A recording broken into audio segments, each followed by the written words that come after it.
All right, so we shall get started. So welcome to the Toc member presentation.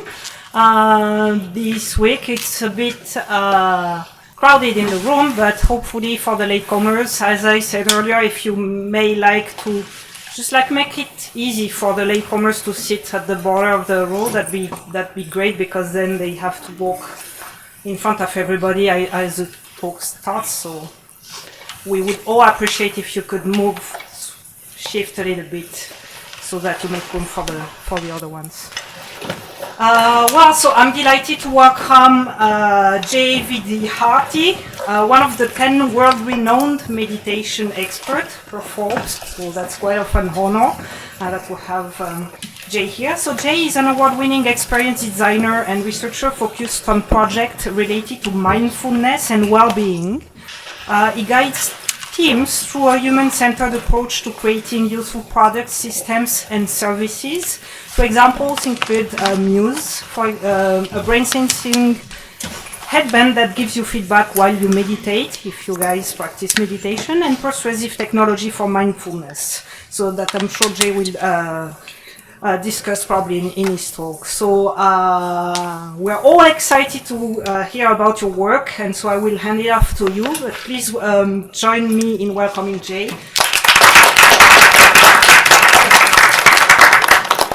Thank you. It's lovely to be here and see all your faces. This is a picture of NASA's Cassini. Who's heard of NASA's Cassini? Well, we got a few space nerds in here. I like it.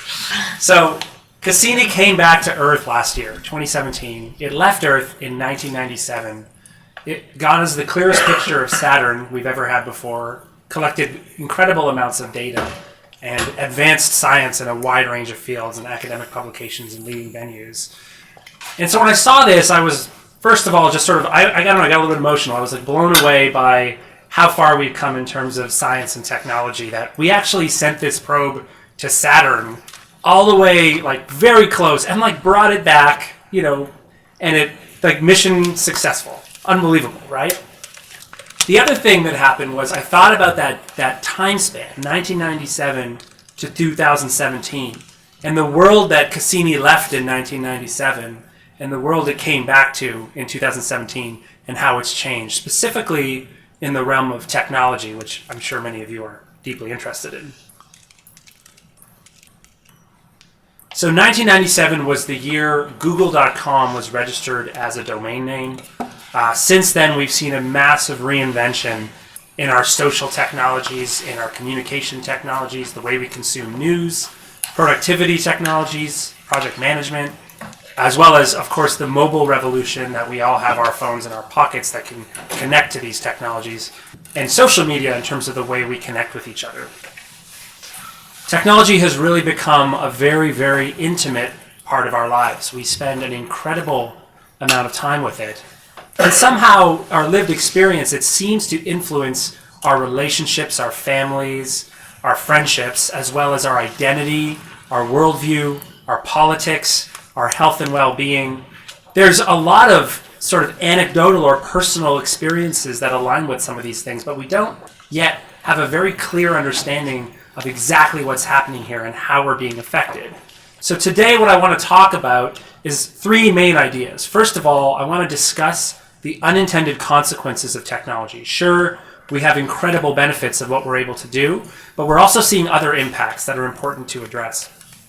Next, I want to discuss specifically as technologists how we need to consider the broader impact on society and individuals of the work we do, and how we might go about doing that specifically from the lens of design, because that's my background. And then finally, I'm going to end by talking a little bit why mindfulness, this sort of new revolution of mindfulness and meditation in a secular sense based on science, why that has a very important role to play, both for individuals but also for designers and technologists. So this graph shows the number of monthly users on various social media. And you can see there's Facebook, YouTube, Instagram, etc. And the number at the top of each bar shows you how many people are using that service per month. So the big aha here, Facebook has 2 billion different people looking at it per month, right? So these corporations, tech companies, are influencing our lives on the level of governments at least, if not in many, many more ways and much deeper ways. But the accountability and the incentives of tech companies aren't the same as governments. Tech companies are very profit motivated, whereas governments have certain regulations and certain approaches involving transparency and accountability. So here's an example of an unintended consequence of technology. This is a study done by the Wall Street Journal in their publication called Red Feed, Blue Feed. And basically they created two Facebook profiles, a very liberal Facebook profile and a very conservative profile, as those words are defined in the United States. When you actually look at those feeds and you look at any sort of news issue from the red feed or from the blue feed, you see that liberal people and conservative people are shown completely different takes on the same issue. So what does this actually mean? In some ways, it disrupts our democracy in some fundamental ways. It creates an echo chamber where we look at these feeds and we see mostly stories that we agree with. And that allows us to reinforce our own worldviews and collect more extreme positions. The concept of democracy basically hinges on foundational bed of facts, that we all sort of agree on what's happening, now let's discuss what to do about it.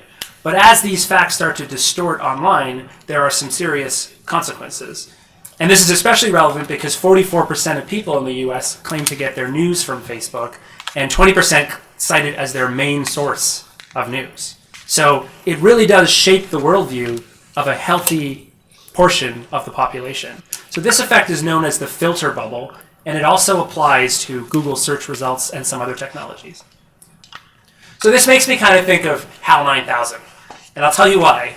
So who knows who HAL 9000 is? I have to ask. Oh, great. This is awesome. So for those of you who don't, HAL 9000 is from a brilliant book and movie, 2001: Space Odyssey by Arthur C. Clarke. And basically, it is the sentient artificial intelligence on a spaceship.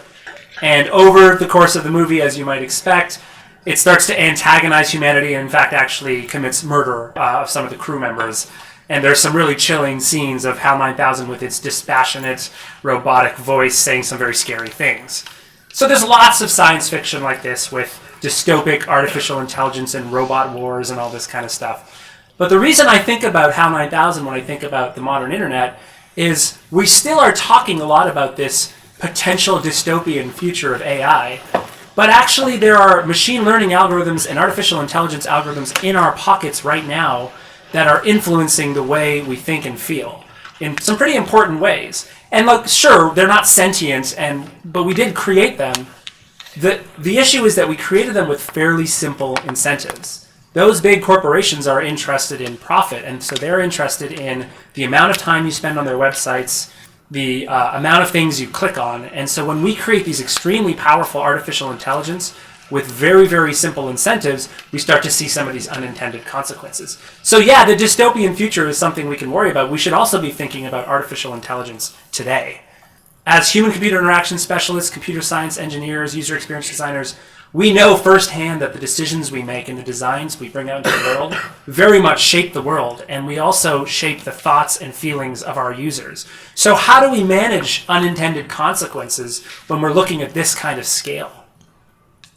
To me, the next wave of human-centered design, and I would say technology as a whole, is to embrace the importance of values. In my own design practice for the past 10 years working in industry, academia, HCI, UX, all that sort of stuff, I've been working to find this harmony, and it's ended up with me focusing a lot on mental health, mindfulness, and well-being.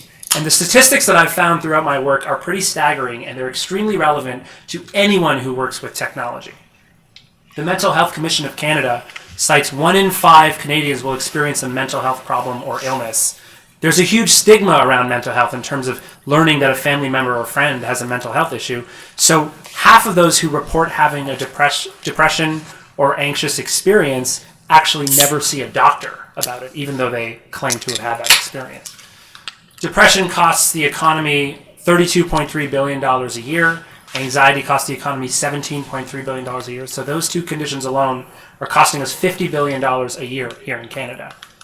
As technologists, we tend to focus on interfaces, the latest research methods in design, data, code, algorithms. But we need to remember that the manifestation of our work in society could be impacting people's mental health. It's certainly impacting their thoughts and feelings, and we have some open questions about the link. There's a researcher named Jean Twenge, and she's also the author of a book called iGeneration, looking at today's teens and adolescents. And there's a lot of research on the changes in the behavior and the psychology of today's teenagers. In 2011, 2012, there was a huge spike in young people owning phones and spending time on social media. At the same time, in the same population, we see sharp decreases in dating, sexual activity, driving, working, doing homework, drinking alcohol, sleeping, getting together with friends. We've known for decades that face-to-face social interaction is very, very good for mental health. So just that last one, getting together with friends, is pretty concerning. There's also been a spike in loneliness with the same population, same time, a spike in loneliness, a spike in feelings of left out, and clinical spikes in measures related to anxiety, symptoms related to depression, and suicide. These measures have been fairly consistent for decades, and in 2011 and 2012, we are seeing a sudden spike and change. We cannot be certain, we cannot draw causation that technology is the culprit yet. But there is a strong correlation, and as technologists, it's our responsibility to start thinking about this. There's also some emerging research starting to show causation. So for example, researchers studying Facebook have associated use of the news feed to symptoms of depression. And they've also shown that the more time you spend on the news feed, the more these symptoms present themselves. Also, they propose a mechanism based on some clever research, which I won't get into, of how this is happening. And the mechanism is social comparison. So the idea being, we're looking at this news feed, and we tend to see the highlights of all our friends' lives. And this is true of most social media. You're seeing someone get married, someone on vacation, someone hanging out at a party, and I'm sitting there in my boxers with a bag of chips, like, what am I doing with my life, right? There's a couple of other studies that are really relevant too. There's a Monitoring the Future survey that looks at people in 8th grade, 10th grade, 12th grade, and shows that the screen time in these populations directly correlates to self-reported unhappiness. So we're starting to see mental health and well-being may be an unintended casualty of today's technology in some ways. The data is young, but there's definitely enough for us to be thinking about it and formulating new hypotheses targeting the unintended consequences of today's technology. Now we have to get a little nerdy here and think, how exactly is technology influencing the mind so deeply? So here's Herb Simon predicting it nicely in 1969, so almost 50 years ago. What information consumes is rather obvious.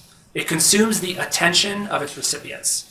Hence, a wealth of information creates a poverty of attention and a need to allocate that attention efficiently among the overabundance of information sources. When there's so much information out there, filtering and search engines become extremely relevant.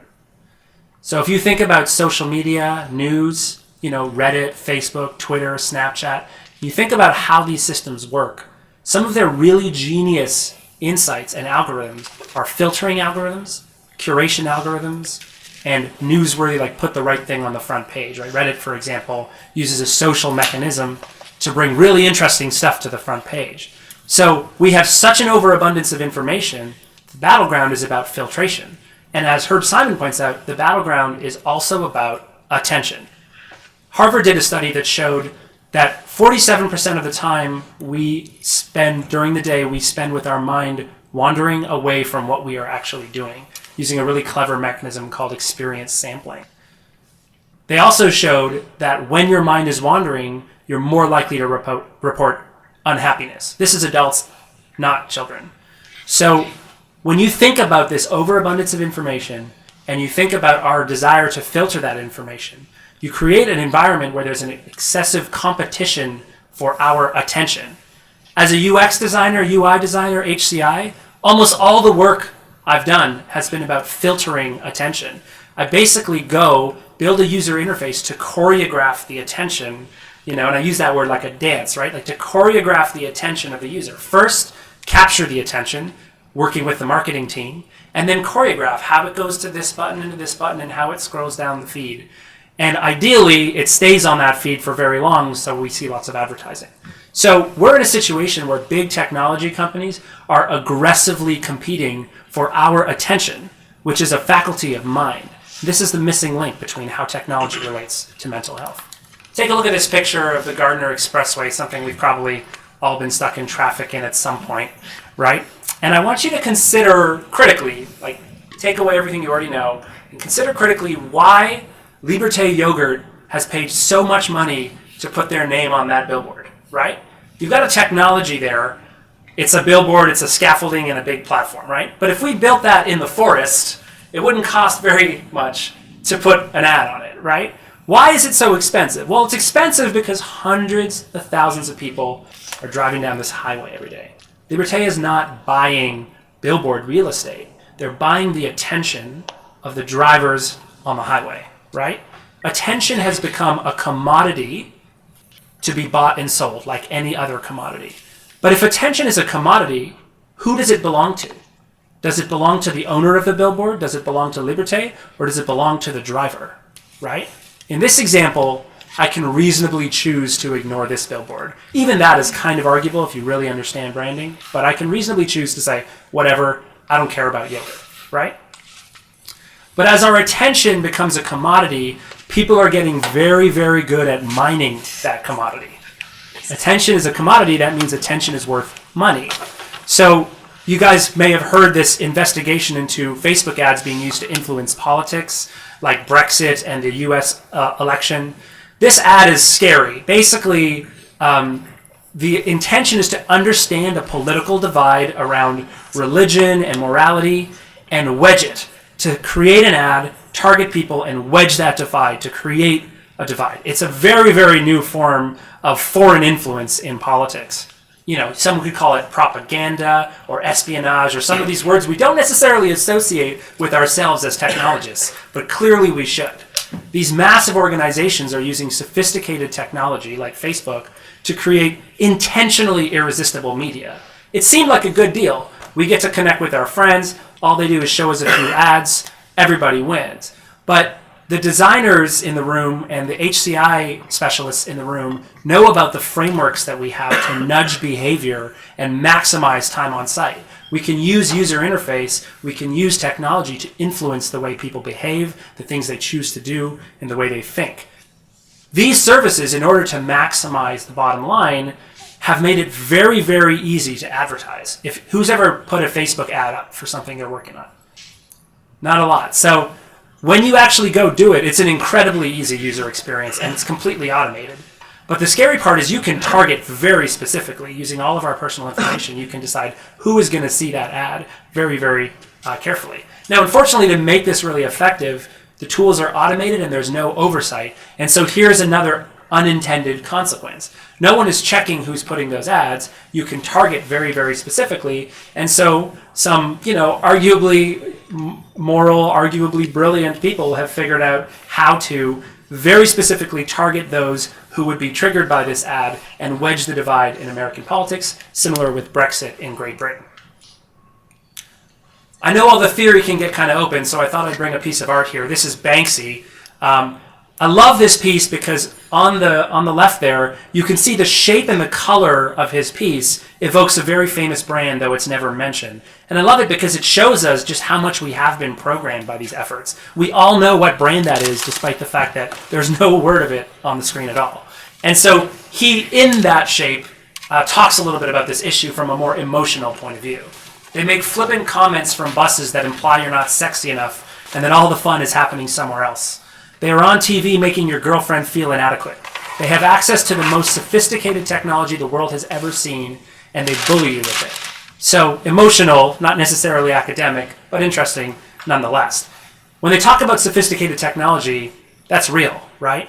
Data scientists, some of the best data scientists in the world are working for these companies, mining personal data to interpret our lives from limited data set and target advertising to us. Engineers are looking at ways to use sensor data to contribute new relevant personal data to fuel this process. Psychologists, neuroscientists, marketers are studying our biological urges and our emotional triggers to catch our attention in ways we simply cannot resist. HCI specialists and designers are using persuasive technology for behavior change and to influence emotional design, as well as influence thoughts. Despite the incredible value that we have received from technology, from NASA's Cassini all the way to the smartphones in our pockets, we have to wonder about these unintentional consequences. I don't have answers for you, but there are questions. Is it worth it? Are we safer? Are we healthier? Are we happier? Are our human rights being respected? We're starting to see a backlash. Movements are cropping up to resist what is called the attention economy. This is Tristan Harris, who created a movement called Time Well Spent. He's been receiving major press coverage, political consultations with world leaders, and tech leadership around the world to discuss this issue that I've been talking about, the attention economy, the commodification of the faculty of mind known as attention, and the use of that to make money. Regulators are deeply concerned about Facebook and Brexit, and Facebook and Trump. And also, if people are interested in the blockchain, when you get beside all the Bitcoin hype and ways to make money, you realize a lot of the interest in the blockchain is about how to create more open protocols for the internet.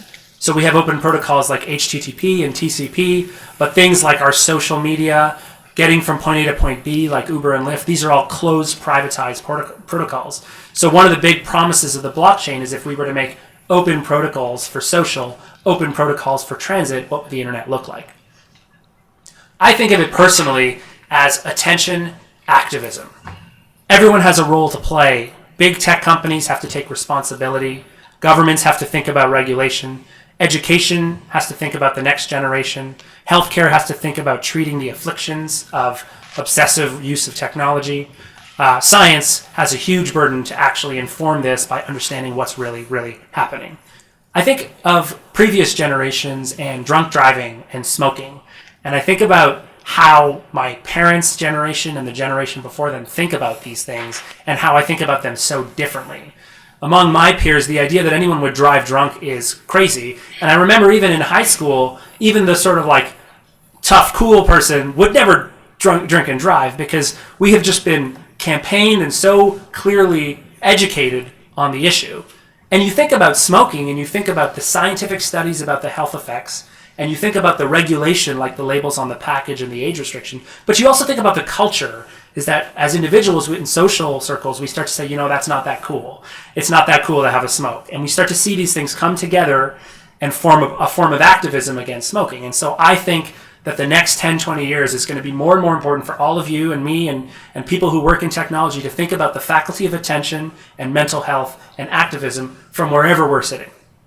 We all need to work together to identify these issues, understand them, and address them. It's not just our design work, though.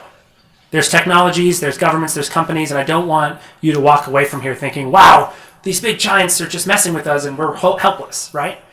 This is how Tim Wu ends his book called The Attention Merchants, which covers the history of this. Great read, highly recommend it. If we desire a future that avoids the enslavement of the propaganda state, as well as the narcosis of the consumer and celebrity culture, we must first acknowledge the preciousness of our attention and resolve not to part with it as cheaply or unthinkingly as we so often have.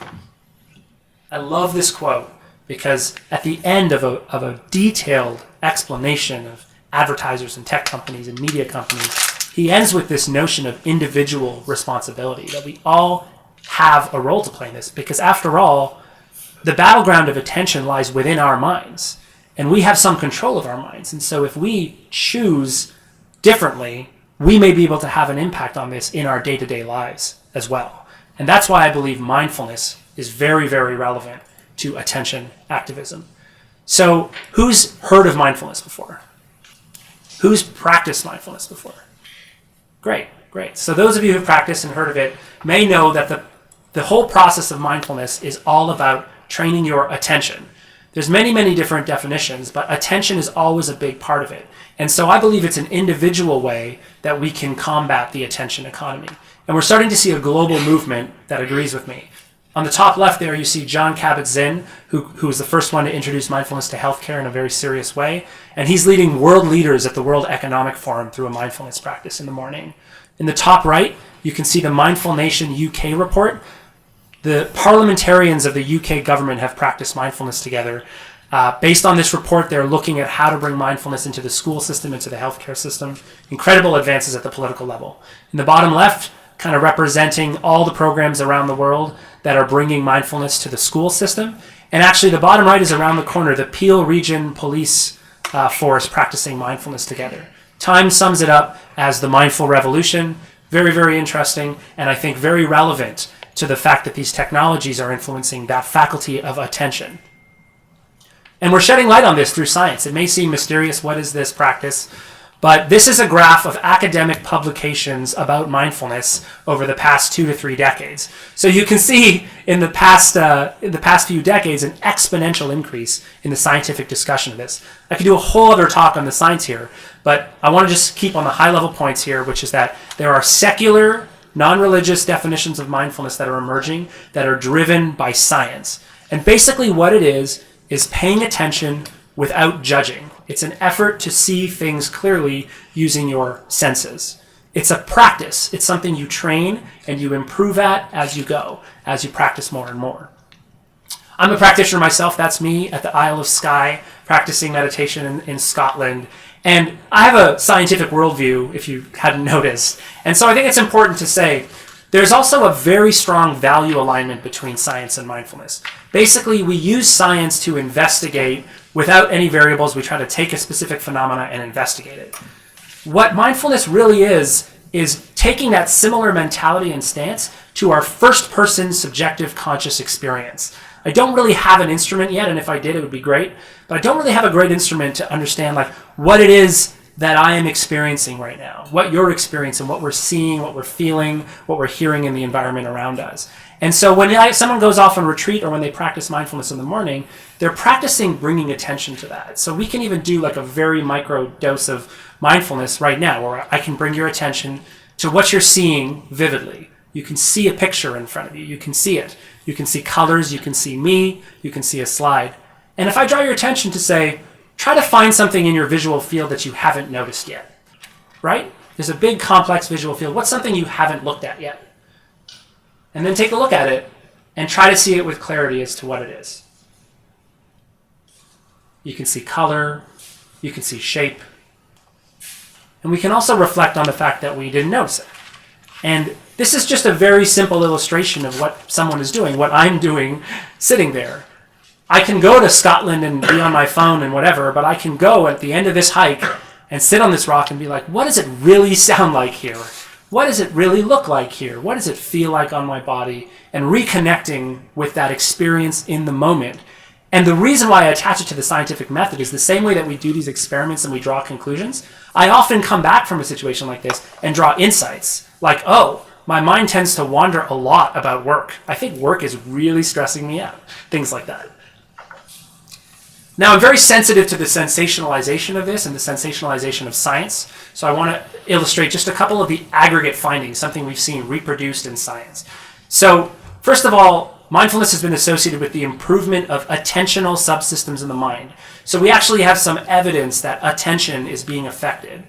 We also see reduced activity in brain regions associated with daydreaming and mind wandering, thinking about the past, thinking about the future. We also see if you do repetition, so you do intensive practice or daily practice, the more you do, the stronger these effects become. And perhaps the most important for our discussion today is in a meta-review of all kinds of studies about this. There are lots of different claims about what meditation mindfulness can do, and I caution you to be very judicious. But when you look at the actual aggregate knowledge, there are 3 things that are clearly showing up in the data. It's still early days, but we're getting some really strong signs that anxiety is improved, depression is improved, and it changes our relationship to pain. And that's very interesting because our inner narrative, the thing that about our mind wandering and daydreaming, is very, very related to the subjective experience of both anxiety and depression. But even more interesting for technologists is that mindfulness works through attention mechanisms to improve mental health. So there's this association between attention and mental health. And whereas mindfulness is making an opportunity to train attention and thus improve these metrics of mental health, our modern technology seems to be fragmenting our attention, allowing it to wander, and that's we're starting to see evidence that that's having negative impacts on our mental health.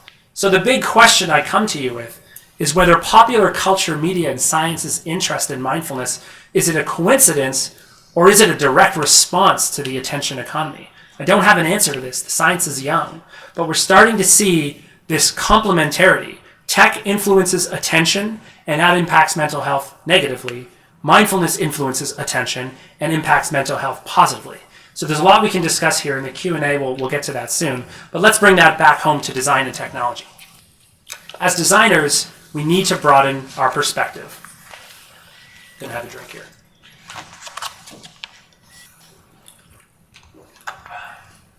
User experience work is all about empathizing with individuals. As HCI and UX people, we use psychology and anthropology to understand people and use that to make our technology better. I've been in this field for a while, and it's true that the focus often becomes 100% about retention, return on investment, how much time people spend on screen, how much they click, etc. The methods of psychology and anthropology were designed to study culture and designed to study the mind. In some way, we are exploiting them in the industry of technology, specifically for profit. And that's fine, because we definitely do want to grow organizations, and this is how our society works. But at the same time, why are we separating all the analysis tools that anthropology and psychology give us about understanding the mind and culture from the process? I find something to be lost in the concept of user experience or user-centered design. This way of studying the individual to make the technology better for the organization. And that's why I prefer the term human-centered design, which I'm sure you've heard, but the reason why I prefer it is that human gives us this holistic picture and allows us to bring values back into the equation. It captures a holistic picture of who we're designing for, not just a user, someone who's going to use our technology and then otherwise we don't care, or a consumer, someone who's going to buy our technology and then otherwise we don't care. Sure, we need to solve business problems, but as tech starts to deeply influence our minds, we need to add new values into our design process.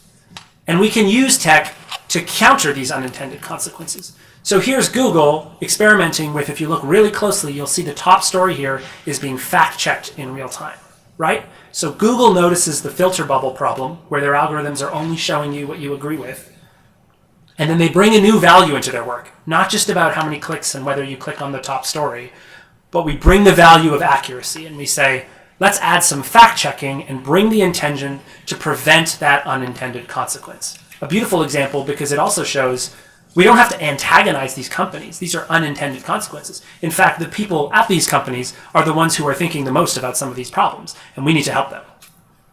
Here's another example of a startup, I think they're in New York, called Toc Life.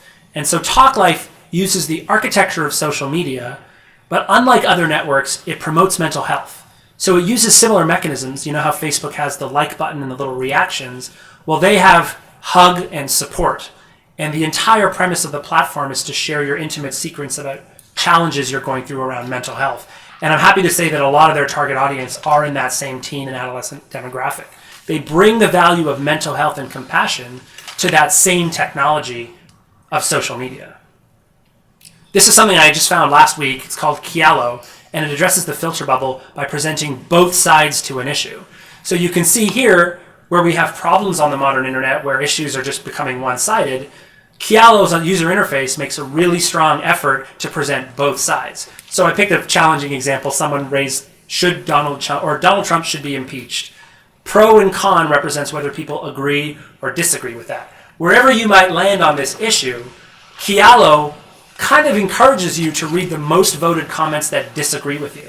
And hopefully, if they're doing their job right, I certainly had this experience, you fall on one side of this issue, but when you read the other side, you're like, well, you know what? There are some interesting points here that I didn't think of. And this is something that our internet is currently failing at. So Kialo brings values of democracy and debate to these same technologies that are influencing our news, our politics, and our journalism. Organizations rely heavily on people in this room, technologists, researchers, and designers. And specifically, the research and design capacity is all about understanding context. So what I'm really advocating for is a holistic approach to integrate the individual values, the organizational values and business goals, as well as our values as society together. I think some of those examples I just showed you kind of illustrate what the future of the internet could be if we do this right. And I don't think it's that kind of hippy-dippy like pipe dream, because if you look closely, the organizational missions very much align with this. Facebook's mission statement is to make the world more connected. My question is, do they measure it?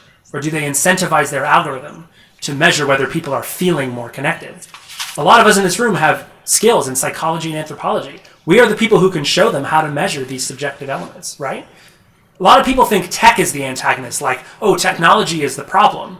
That, it's stressing us out, it's causing all these problems. But as we've seen, technology isn't the problem. It's how we use that technology and what values we bring to that technology. That's what really matters. So we can bring values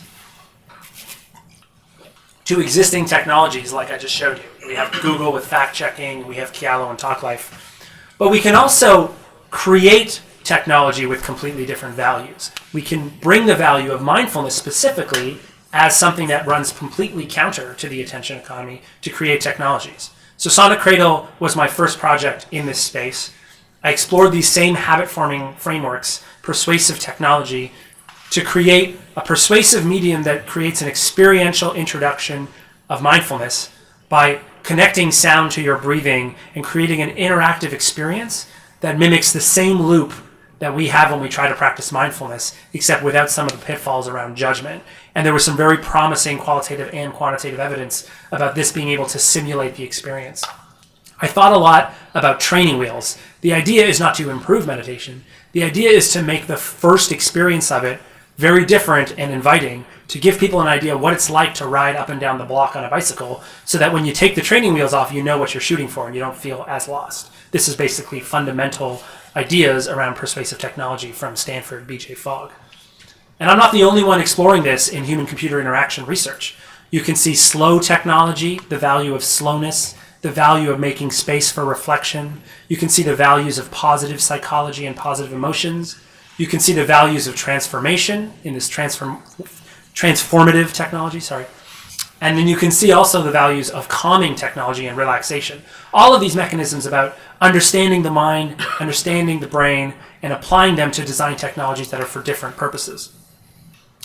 So after Sonic Cradle, I joined a local Toronto startup that were working on a brain sensing headband. And I helped create a mindfulness experience using this brain sensing technology that tracks your brain activity while you meditate and gives you feedback. It's not without its ethical questions, but it has introduced hundreds of thousands of people to mindfulness that otherwise might not have found it. And it's a great example of navigating the intersection of impact and integrity. Interaxon, the company that I work for that's behind Muse, is a startup. They are driven by the same incentives as any growing company. Yet at the same time, we worked very hard to balance some of these other values. And I think it's a great illustration that I'm not advocating that we change our values, that all the metrics that we're using to build our technology are broken. It's that we simply add some other metrics that we do care if people use our product because we are a capitalist organization, but we also do care if it's making them feel better or if it's addicting them or if it's helping them with their mental health. We do care. I've recently also been supporting an awesome team working on a new mindfulness app called Bright Mind that works with a very well-known mindfulness teacher named Shinzen Young. And this is just one example. I am far from the only person who's exploring mindfulness and technology. I suspect many of you have tried some of these. You can see Headspace in the corner there. There's Guided Meditation VR, which allows you to bring mindfulness to a VR experience. Checky and Moment on the side there are these awesome tools that track how often you use your phone. It can be a really mind-bending experience. And when I first did it, I was like, oh, interesting. I'm going to use Checky and see how many times I check my phone. Probably not too much. And then I think the first weekend, both the Saturday and Sunday, was like 150. And I was like, oh. And I was like, I'm math-minded, so I'm like, 150. I'm like, okay, it was like 12 waking hours in the day. That's like more than 10 times an hour? And I was like, this can't be real. And just the awareness of it started to change the way I interact with my phone. So very interesting, bringing a different value to the way you use your phone. My favorite example is I grew up playing video games, and I'm a gamer. So in the bottom right corner, you see a clip of a game called Journey, which is one of the first independent games to win the Game Developers Award. And it also won a Grammy, I think, for the music, which is amazing. But a lot of people associate video games with people addicted to Call of Duty, like just with their headsets on killing people. And it's a perfect example because you're kind of like throwing the baby out with the bathwater when you're like, video games are all bad. It's a very, very weird thing to say when you understand that technology is informed by our values, so that when we create technology, we can actually create it with different values. And the same thing is true of video games. Video games like Journey, video games like The Witness, video games like Senua's Sacrifice, that have values of mental health deep at their core and provide very, very different experiences that are in some ways beautiful. As the culture changes and we identify all of these unintended consequences, we will need to bring new values to technology design and our personal lives.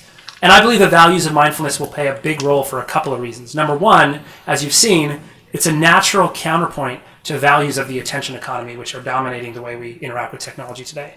Number two, it gives us a very firm language to understand, design, and evaluate technology in a new way. And number three, it's going to allow us to evolve design beyond the ROI-driven engagement and instant gratification that we frequently pursue in the technologies we create. And I want you to end with this one point. I think the attention economy is possible because attention is a limited resource, right? Any commodity market is only possible because it's a limited resource. There's only a certain number of trees, which is why we can haggle for them. If there were infinite trees, there would be no lumber commodity industry, right? So why is attention limited? Well, it's limited by the waking hours of your daily life.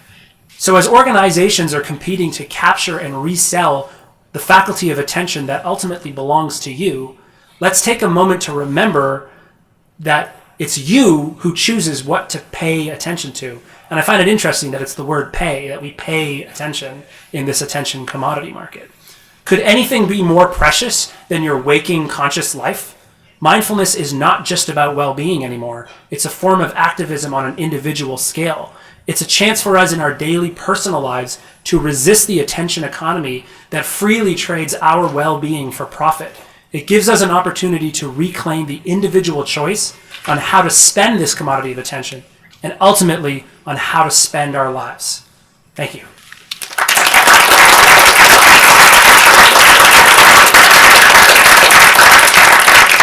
So we definitely have some time for Q&A, I think. Yeah, go ahead. Can you elaborate a little bit more on why mindfulness helps attention? I mean, is it because that we have better control or where we spend our attention, or is it because that we have less nervous about the things that we should really do? It's a little bit of both. So when you look into the definitions of mindfulness, and let's stick to the ones by scientists, they tend to have values of attention, which is like training the faculty to pay attention, like stability of attention. If I choose to look at that green light, how long can I actually look at the green light until I get distracted? Like training that like a muscle, like getting better. But there's also the positive attitude, or sometimes it's called a non-judgmental attitude, that when I get distracted, I'm not going to have the emotional conflict that you described that feels like, oh, I'm no good at this or I'm bad at this, but being able to say, notice not only the green light, but also notice the distraction with clarity and become better at clarifying and responding to those in my daily life. Does that answer the question? Yeah, great, sure. Yeah. I'm just curious because there's a lot in the games industry and a lot of, like you're saying, companies towards commodifying. How do you assert healthy technologies instead of pushing, say, site principles to make things more effective? How do you go about that?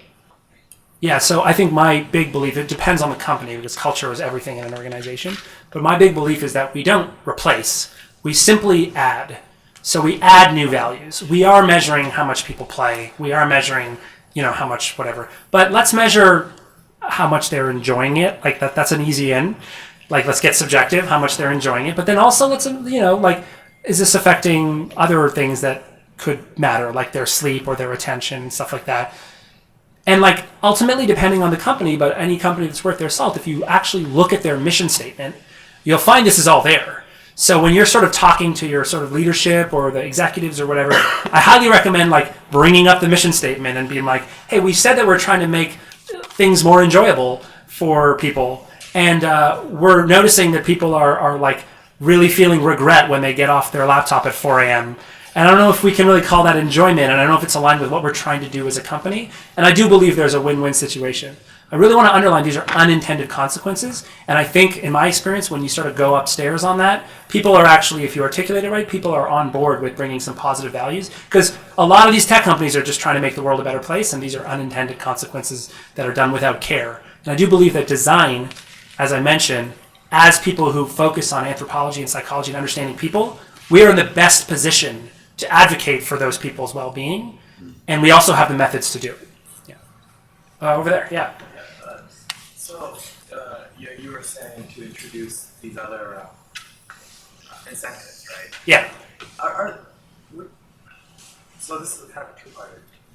Let's start with part one. Yeah. Okay. Are there like a standardized set of benchmarks, or like some sort of standardized metrics that like I could compare one set of technology versus another one, or this? Yeah. Okay. Dimension. So it's a good question, and I think this is why I'm a big advocate of mindfulness, right? Because I don't think there are yet. And I actually think that if you actually get into the academic work on mindfulness, you see like Shauna Shapiro, who's actually speaking at a Mindful Society conference, which I'm organizing in May. If you want to come, I have some info.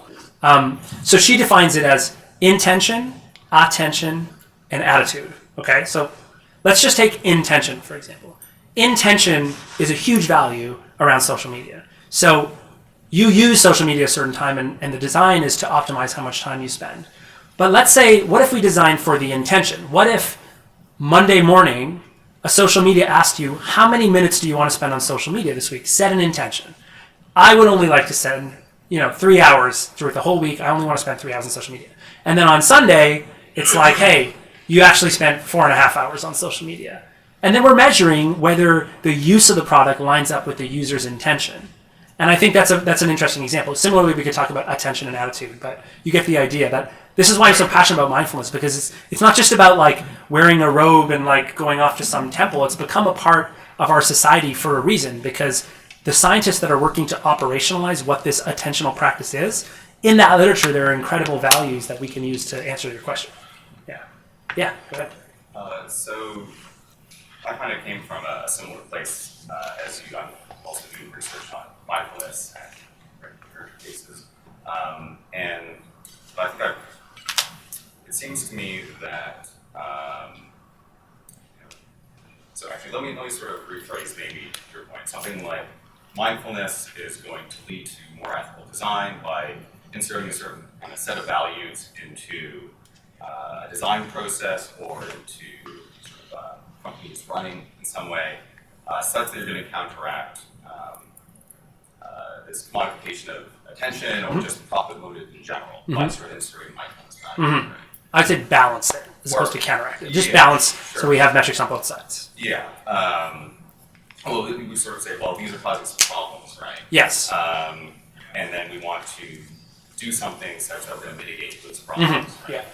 Yeah. So it seems to me that there's kind of this question of, well, if you sort of add these values in, which values are going to win out and when, right? And which values are going to win out in sort of capitalist firms competing with each other, for example, right? You say, well, it's going to make us a little less money, but we're going to sort of be a little less exploitative of this commodification of attention, then they're going to lose out. And so there seems to be, to me, as somebody who's doing mindfulness research, kind of two ways in which that's insufficient. I was wondering what you think about that. So, first of all, I don't know. That's a really good question. It's very challenging about the interaction between these systems, and I really appreciate that question. And I think the only way I can sort of start to, the thoughts that form in my head in response is about design. And that's, obviously because when you have a hammer, everything looks like a nail. But as a designer, we define a lot of the direction. We kind of architect what's created. And there's a certain leeway in the field of design where we actually do creative work and use the values and define what's created. And so I believe that it's the designer who is at the table. I've been at this table where you've got a business function, you've got a marketing function, and you've got an engineering function. The designer is the one who can represent these values, but already the designer is representing values in a way that seems to run counter to your question. So what I mean by that is when I try to advocate just for UX research, often people are like, why are we spending money on UX research? Let's just build a product and start selling it. But there's this whole architecture around, well, if you design the product better, people are engaged with it and people are going to use it more and everybody wins. They're not going to hate you. And I think that we're trying to get to, and I don't know exactly how, but we're trying to get to that attention activism where there's a little bit on the tech company side, but there's also a little bit help from the government. There's a little bit of scientific studies that's informing the government and informing individuals. And then there's a little bit of individual use being like, listen, there's 2 social media that I use, and this one is just clearly trying to steal my attention, and this one is actually letting me set some intention. I'm going to use that one. So I have like an ecosystem. I know it's a non-answer, but there's like an ecosystem approach that I don't think like you're just going to be able to walk into a business and be like, forget money. Like that's not going to happen any day soon. But I think when you look at that smoking example, you look at that drunk driving example, and when people are really hurting around mental health, I think we're going to start to be able to push society in this way. And by all means, there are people already in government, healthcare, education, tech, research, design, technology, engineering that are thinking about this. So, yeah. Let's say if there's someone who hasn't already asked it. Yeah, go ahead. So my question would be, I understand how you want to design or incorporate the values into the design. Yeah. And then you also mentioned measurements. But for me personally looking at it, measurements is something that comes after design, and then you release the design and you can receive feedback and by monitoring or following a certain metrics. But in the concept development phase, so if we are trying to change behaviors of teenagers, and we're not trying to let them meditate because we don't know if they're interested. Mm-hmm. And in other sort of social media or other software applications, how do we translate the ideas or into something that they're interested or into the design itself rather than just promoting mindfulness or practice onto another generation? I understand that they're important, but I don't know how the values will translate. Yeah, thank you for that. So that's it's a question about the architecture of the design process, and what you said is absolutely true. At the conceptual development phase, it's very qualitative. So you're bringing these values in qualitative ways, and you're thinking about them. But one thing you said that I do disagree with is that measurement comes after design. I know it does, but I think the practice of design, when you create something, you are also creating how it should be measured. I think that's good design. I think you're creating something, and you're creating the measurement architecture, and you're creating the incentives all at the same time. And it's an iterative process. It always is. So you're not necessarily going to get it right the first time, but you're going to learn a lot. Like Muse, for example, the very first tests and UX research we did, people were like, what is this sci-fi Geordie LaForge thing I'm going to put on my head? Like, what? Why would I ever do this? And through an iterative process of both bringing the values, translating the values, collecting qualitative data, collecting quantitative data, figuring out how it was, we launched a product that made more sense. And then over time, we actually made that product better. Again, bringing both those values, both the values of the organization, the values of the individual, but also these mental health and mindfulness values to the table. How long, do you mind just lasting a little bit how long it took them to get to that stage? So it took me about a year to go from hardware prototype to launched product MVP, and then we're still iterating from there. And it's been 3 or 4 years since we launched, and we're still getting better and better and doing tons of research and improving. I think I stopped working for that company last August, but everyone is still working on the same types of stuff and trying to make things better and bring the values. And I think it's a great example of translating. One of the big user experience findings of people using Muse is just the fact that this thing is measuring your brain, and that is somehow relevant to mindfulness. Just that idea really helps people in a sort of tangible way realize, oh, this isn't some religious spiritual thing. This is there's some science here. There's some active training. My brain is changing. That's interesting. So you can see that sort of translation mechanism there. Yeah, right here in front. Yeah. She kind of touched on what I wanted to ask. Mm-hmm. So to me, mindfulness. I'm also linguistics background, so what you may call mindfulness is someone else's something else. Absolutely. But for the sake of this conversation, mindfulness to me is a privilege. Mm-hmm. And if we were to take ourselves out of this room, Mm-hmm. out of this campus, kind of elsewhere, I think not that these amazing examples that you showed us don't establish that bridge, Mm-hmm. which I think is the point you're trying to get at. But if I was to use a personal example, I have a very stubborn sister, Mm-hmm. for example, and culturally, access-wise, she may not see the value or even understand what mindfulness is to begin with. And also, if we are going to go down the route of like mindfulness, I do think there is some established morphological like sense what people get out of that word, which is like this image of like someone meditating on top of a mountain. And the reason why I'm like saying this is not because I disagree with you. I think you had an amazing talk. It's because like I'm all about access. Like how do we make that accessible to people who might not be used to such language or to just the concept of being able to meditate. I don't disagree that it's good for health, but it's just how to make it more compelling for people outside of this room, outside of this campus. So it's a beautiful question, and the answer is really about, in my opinion, is all about how we translate through design, right? I don't necessarily think everyone needs to practice mindfulness. Like it may just not be good for people. You know, science works in the way that like it's a probabilistic curve. So there's people in those studies that weren't affected, right? So I don't necessarily think everyone needs to practice mindfulness, but these values I think translate through design in a way that you don't necessarily have to even say that word for something to be a mindful experience. So Journey, that game, is a very mindful experience, and Genova Chen, the designer of that game, very explicitly talks about the values he brought to that experience being about mindfulness and about, you know, playful curiosity and some of the values associated. But nowhere in that game is there anything about meditation or mindfulness. You just play it, and people are like, wow, this feels way different from most games I ever play. It's way less goal-directed. It's way more playful. And then it won awards and got its way into the industry to become a mainstream staple. Similarly, John Kabat-Zinn, who I mentioned earlier, created a program called MBSR, which was a mindfulness program designed for hospitals. And he changed some language, he subtracted some things out, he added some elements of healthcare, and basically created a completely different program that was for people who suffer from chronic pain, depression, anxiety, psoriasis in the hospital. So I don't have the answer because it's context dependent. But whatever context you're talking about, for example, your stubborn sister, you want to be doing all of these methods of UX, HCI, whatever, to understand your audience and empathize with them and create a design that brings these values to them, if they even need those values, right? Because that could be something different for different groups as well.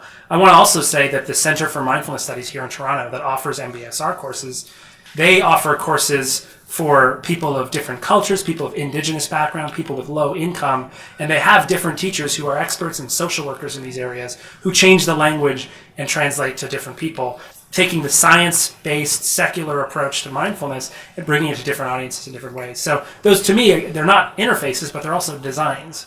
And so I think the solution comes through the design process. Yeah. Someone who hasn't gone yet? Right there, right beside you. It's just a comment, but before you were talking about like Facebook, and I can definitely attest to like feeling FOMO, like the feeling of missing out. I used to feel that a lot, like when I was scrolling on Facebook. But thankfully, like you were saying, we have a bit of agency over the attention that we give to things. So I've been able to figure out a way to deal with that now. So, yeah. Great. That's great. Thank you for sharing. I mean, I personally have a lot of like little rules and stuff that help me manage my attention. So one thing, my wife and I don't allow any internet in our bedroom.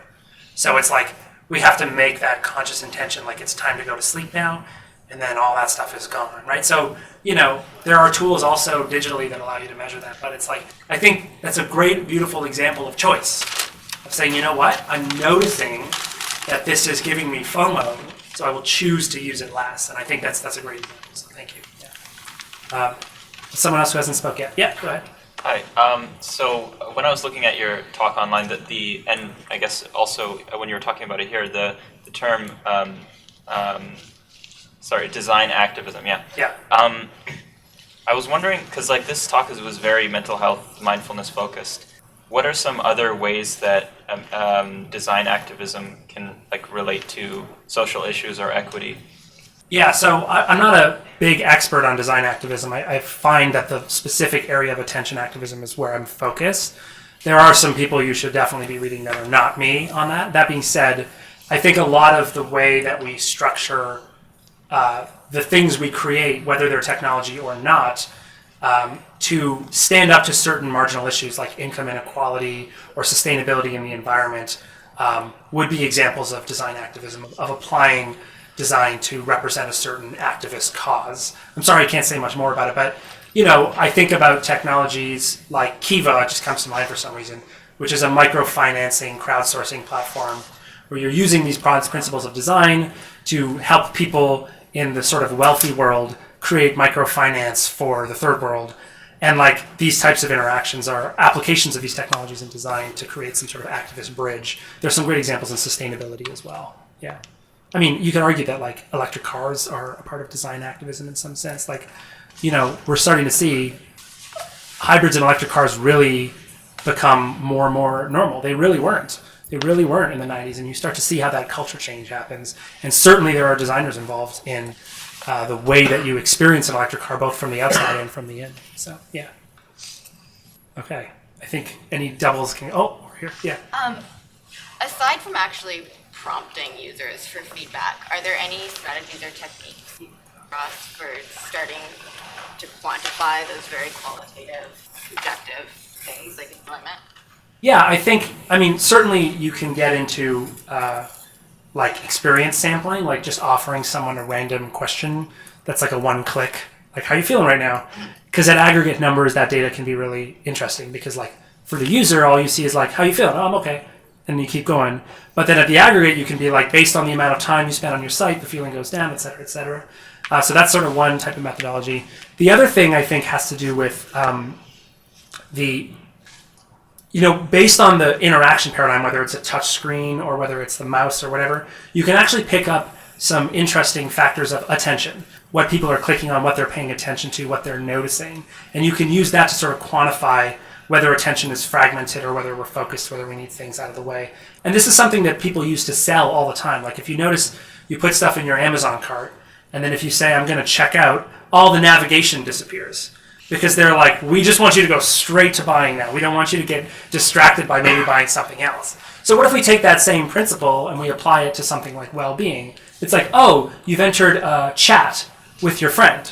We're going to put everything out of the way so you can have an intimate conversation with your friend as opposed to multitask, so that you can strengthen that relationship. Or we're going to encourage video so you can have some facial cues, because we've seen that face-to-face interaction is sort of more beneficial for mental health than just sort of text. So things like that. Yeah. Cool. So we may take the last question. Last question. Yeah, sorry. You guys have to fight for it. Okay, over here. So one thing with sort of mindfulness is there's this kind of late 20th century secular notion of mindfulness, right? John Kabat-Zinn, mindfulness-based retrospective stuff. And then there's sort of a variety of different ways of talking about mindfulness through history, other sort of traditional Buddhist stuff. And it seems that in some of those, I would say that certain kinds of social institutions might be important. Other sorts of kind of social questions enter into concern about both what mindfulness is, or how you want to consider mindfulness, but also sort of that these are sort of wisdom projects in some sort of sense. Mm-hmm. Right? And I was wondering what your thought is on, not to say that the kind of current social institutions were sort of doing this mindfulness, modern mindfulness thing are the wrong sorts of ones, but what that sort of looks like to you, right? Because it seems like there's a certain way of framing this kind of modern mindfulness mental health individual level thing, which is not even downplaying, but does not have present sort of considerations for either it being sort of a larger sort of part of being wise, or also how it fits into society, what sort of social institutions are supporting it. Yeah. And stuff like that. Thank you for that question. So that's a very, very important question. It's going to take another hour, so I don't know. But I hope you come to our mindfulness conference, because that's exactly what we sort of discussed. But the short version is, so first of all, people associate mindfulness with Buddhism as its sort of origin. But actually, I believe in, and I think there's some solid evidence that many, many human cultural traditions have had some practice of sort of silent contemplation or attention, including prayer, but also like Kabbalah and Sufism. And so in some ways it's kind of a human tradition that there have been parts of almost every cultural and society tradition have decided maybe if we sort of close our eyes and investigate our conscious awareness, something interesting will come from that. And when it comes to looking at this modern thing, and certainly MBSR is like a modern incarnation, but technology is even more, and that kind of criticism is definitely valid for technologies that are sort of appropriating these cultures in some ways and changing them to a different perspective. Just to clarify, Yeah. I'm okay with, like, I'm working on, feedback and Oh, PCI. of course. I'm okay with, having something new and, Yeah, and so am I, but I'm also very sensitive to that level of appropriation, which is why at our conference, for example, we have people who work with the Dalai Lama, like his principal translator and monks, as well as scientists talking to each other. And so I don't think there's a clear answer about this, but the Dalai Lama has been very supportive of science, so from a Buddhist tradition. And certainly there's going to be different people that have different opinions about this kind of stuff, but science is also a human cultural tradition. I mean, sure, we like to step aside and say we are hyperlogical and rational and these are all the answers, but it's also a human cultural tradition. And I think MBSR and the modern mindfulness movement is really just a new cultural tradition embracing, again, the value of subjective experience, of paying attention in the present moment, of being sort of compassionate to oneself and non-judgment. So that's my take on it, but it turtles all the way down. There's a lot we can talk about, so maybe afterwards. Cool. Okay, thank you very much for your attention. Thank you.